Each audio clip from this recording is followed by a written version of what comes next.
বন্যায় ভেঙে গিয়েছে কংক্রিটের ব্রিজের একাংশ। যোগাযোগ বিচ্ছিন্ন একাধিক গ্রাম পঞ্চায়েতের সঙ্গে। সমস্যায় স্কুল পড়ুয়া থেকে শুরু করে এলাকার মানুষজন। দ্রুত ব্রিজ মেরামতের দাবি মানুষজনের। কয়েকদিনের টানা বৃষ্টির সাথে জলাধারগুলি থেকে জল ছাড়ার ফলে প্লাবিত হয়েছিল পশ্চিম মেদিনীপুর জেলার একাধিক এলাকা। বন্যার জল কমতেই বিভিন্ন এলাকায় রাস্তায় বেরিয়ে এসেছে কঙ্কালসার চেহারা। বন্যার জলে কংক্রিটের ব্রিজের একাংশ ভেঙে যোগাযোগ বিচ্ছিন্ন মনোহরপুর 1, মনোহরপুর 2 সহ একাধিক গ্রাম পঞ্চায়েতের সঙ্গে। ঘটনা পশ্চিম মেদিনীপুর জেলার চন্দ্রকোনা 1 নম্বর ব্লকের ভান্ডারচন্ডী এলাকায় কেঠিয়া নদীর উপর থাকা কংক্রিটের ব্রিজের সংযোগ রাস্তা জলের তোড়ে ভেঙে যাওয়ায় যোগাযোগ বিচ্ছিন্ন। কেঠিয়া নদীর সাথেই যোগাযোগ বিচ্ছিন্ন ক্ষীরপাই, কাশীগঞ্জ সহ একাধিক গ্রামের। এই ব্রিজের উপর দিয়ে প্রতিনিয়ত যাত্রীবাহী গাড়ি থেকে পণ্যবাহী ট্রাক সমস্ত যাতায়াত করত। এদিকে বন্যায় ব্রিজের একাংশ ভেঙে যাওয়ায় ঝুঁকি নিয়ে চলছে যাতায়াত। এলাকার মানুষজনের দাবি, এলাকার কেউ অসুস্থ হলে তাকে ক্ষীরপাই ব্লক প্রাথমিক স্বাস্থ্যকেন্দ্রে নিয়ে আসতে হলে অনেকটাই ঘুর পথে যেতে হতে। দ্রুত ব্রিজ মেরামতির দাবি জানাচ্ছেন নিত্য যাতায়াতকারী ও এলাকার মানুষজন। যদিও এই বিষয়ে চন্দ্রকোনা 1 নম্বর ব্লকের বিডিও কৃষ্ণেন্দু বিশ্বাস জানিয়েছেন দ্রুত এই কংক্রিটের ব্রিজটি মেরামত করা হবে। এখন দেখার কবে এই ব্রিজ আবারও পুনরায় যাতায়াতের উপযোগী হয়।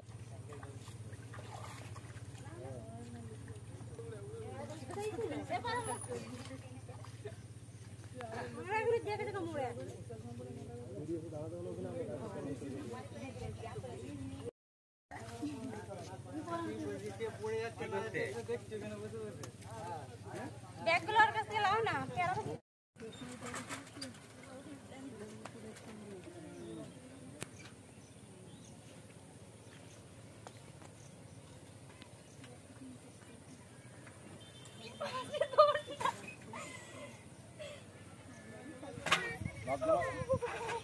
জামাইকে বলি কিছু টাকা পাঠাতে।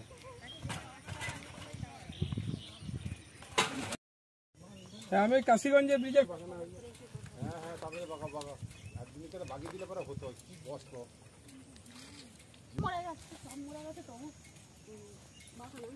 এইভাবে যাতায়াত করতে হচ্ছে কেন?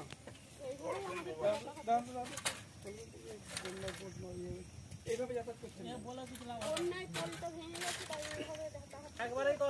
সেতু কি অবস্থা কি দেখছেন এখন? প্রচুর পরিমাণে বন্যা আসছিল, বন্যা তোড়ে সব ভেঙে চলে গেছে। এখানে 20টা গ্রাম যাতায়াত করতে খুবই অসুবিধা হচ্ছে। 20টা গ্রাম এখানে যাতায়াত করতে পারছে। এখন তাহলে সম্পূর্ণভাবে যোগাযোগ বিচ্ছিন্ন হয়েছে? হ্যাঁ, বিচ্ছিন্ন তো বটেই। কতটা সমস্যা হচ্ছে? ভালোই সমস্যা। এখানে মানুষ তো 40টা গ্রাম যাতায়াত করতে পারছে না। দোকান জানি, বাজার, কারো ওষুধ কত আনতে আনার সমস্যা। এটা তো কংক্রিটের সেতু। হ্যাঁ, এটা কংক্রিটের মানে সেটাকেও বন্যায় ভেঙে দিয়েছে? হ্যাঁ, সেটা জলের তোড়ে সব ভেঙে দিয়েছে। এখানে প্রচুর বন্যা হয়েছে। কি নাম আপনার? আমার স্বদেশ খান। কষ্ট এরকম এই বন্যার বাজারে যেতে পারছি নি, জীবন বেড়ে যাচ্ছে। তো এই তো মেয়েদিকে নিয়ে কি কষ্ট বলুন দেখি।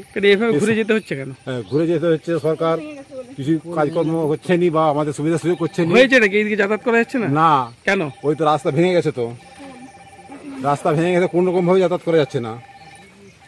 ব্যবস্থা অলরেডি আমি পরিদর্শন করেছি। আমি এমএলএ সাহেব গিয়েছিলাম, প্লাস ইঞ্জিনিয়ার যারা আছে তাদের সঙ্গে ইয়ে করেছি, এবং এখানে ডিএম সাহেব এসেছিলেন। ডিএম সাহেবকেও এটা বলেছি, ভিসিতেও বলেছি, সব কিছুতে বলেছি, এবং সেটা তাড়াতাড়ি অ্যাকশন নেওয়া। অলরেডি আমি চিঠি করেও দিয়েছি। ইঞ্জিনিয়ার বলেছে ওরা করবে, কাজ শুরু করবে। আপাতত টেম্পোরারি কিছু করার জন্যে ওখানকার যে প্রধান আছে, প্রধান সাহেবকে বলেছি মানুষ এবং যাতে ছোট বাইক ফাইকগুলো যাতে যাতায়াত করতে পারে, তার জন্যে আপাতত একটা কাজ করবে। আজ বা কাল থেকে শুরু করবে কাজটা। আর 1-2 সপ্তাহের মধ্যে আশা করছি ওইটুকু রিপেয়ারের কাজ কমপ্লিট করে দেবো।